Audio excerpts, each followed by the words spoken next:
All right, hey everybody, it is Friday. It's Friday, and I'm coming to you from the shop here, from my shop. Okay, I know sometimes I do my videos from my office, but I'm gonna do this one from the shop because I want a little bit of a different atmosphere today. And I got the heat running, so I hope it's not too loud. We got all our snow gear here. We might get a little bit of snow this weekend, so guys might be out doing some salting, things like that.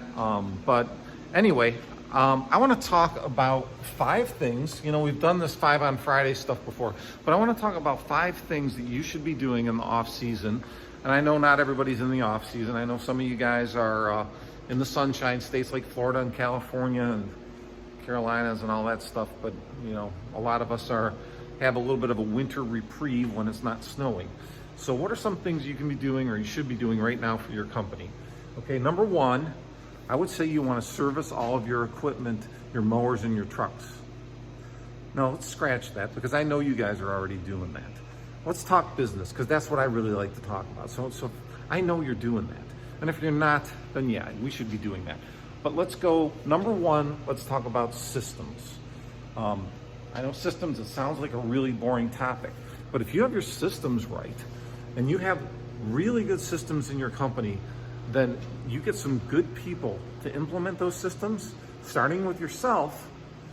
You're on your way to growing your company and having more of an established organization, having more organization in your organization, basically. So what kind of systems are we talking about here? I would say things like employee manuals. Do you have that to set the tone when people come into your company? Do you have job descriptions?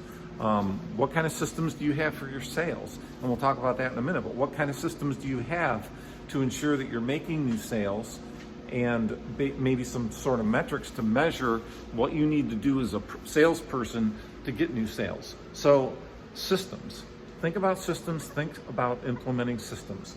If you need a kickstart with your forms, shoot me an email or make a comment and I will send you a link to We Sell Forms packet on our website. If you're interested in that, you know, let me know. I can get you hooked up. All right. So number two, what else should we be thinking about? Well, sales. How are you going to grow? What is your sales goal for the year? You want to grow 10%, 20%, 5%? You should have some kind of a growth goal. Okay. And if you're going to do that, then think about it. How am I going to get these new customers? Well, you can shoot out emails. You can make phone calls. Cold calling is not really working right this moment, in my opinion. I might be wrong about that, but with COVID, I don't know how effective it's going to be going into people's places of business and trying to pass out cards and pamphlets and stuff like that. But sales, number 2 is sales. Nothing happens without a sell, okay? You really do need to focus on that. Number 3 is build the bench. You know, how are you going to get more people into your organization? Even if you're a one-man operation and you're thinking, you know, I need to grow, I need to get some more people. Well, how are you going to get that person? And don't rest on your laurels. You know, if you have 5 people and you need 6 or 7, looking for them now, even though you may not be starting in a week, or not a week, I'm sorry, in a month or so, maybe 2 months, people understand that are in this business. And there's a lot of people right now that are laid off that might be looking to secure themselves a position for the summer. So building your bench is super important. We have ads up on Indeed. I have a subscription also to resumes on Indeed. I'm constantly going through resumes trying to find people so that I can fill the positions that I'm going to need for the upcoming season.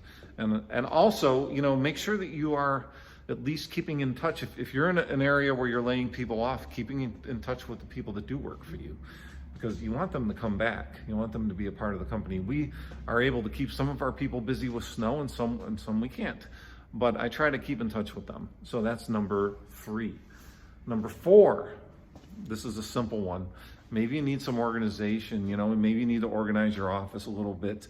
Go through files, go through boxes of old paperwork and get rid of it. If you have somebody that can help you with that, like I have an office manager that can help me with that kind of stuff, get that stuff cleaned up, get yourself set up so that you're ready to go and, you know, ready to rock in the upcoming season because it's right around the corner. Number 5, are you guys using subcontractors for anything? Because if so, you want to line them up. I use a subcontractor to blow mulch into my accounts because we do quite a bit of mulch and we can't do it all by hand. So we've already had our conversation about how much mulch I'm going to be needing so that he can put me on a schedule, because I don't want to call him in April when we're really all going crazy and say, hey man, I really need your help. I need you to mulch my jobs for me. He's gonna be like, well, I can't do that. I've already got 10 other landscapers signed up. So make sure that you are getting that.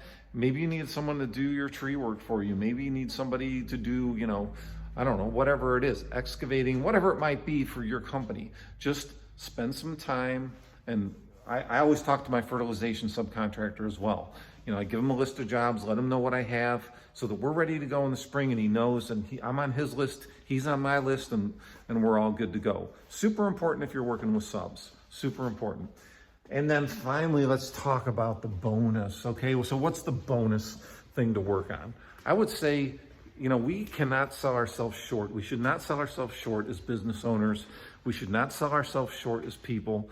If you've got goals that you want for your company, write them down, articulate that, make sure everybody knows about it. Don't keep it a secret, and make sure that you start working on those goals. They could be crazy. Like, hey, I want to do 100 million in sales. Whatever your goals are, just think about them. I talk about this all the time, but it's so important. If you don't have a roadmap, then how are you going to get to where you need to go? Okay? So, hey, it's Friday. Have a great weekend. Thanks for watching. I really appreciate it.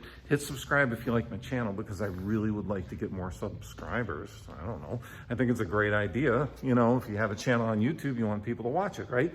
Hit subscribe, hit the like button, ask me a question. Thanks for watching. See you next time.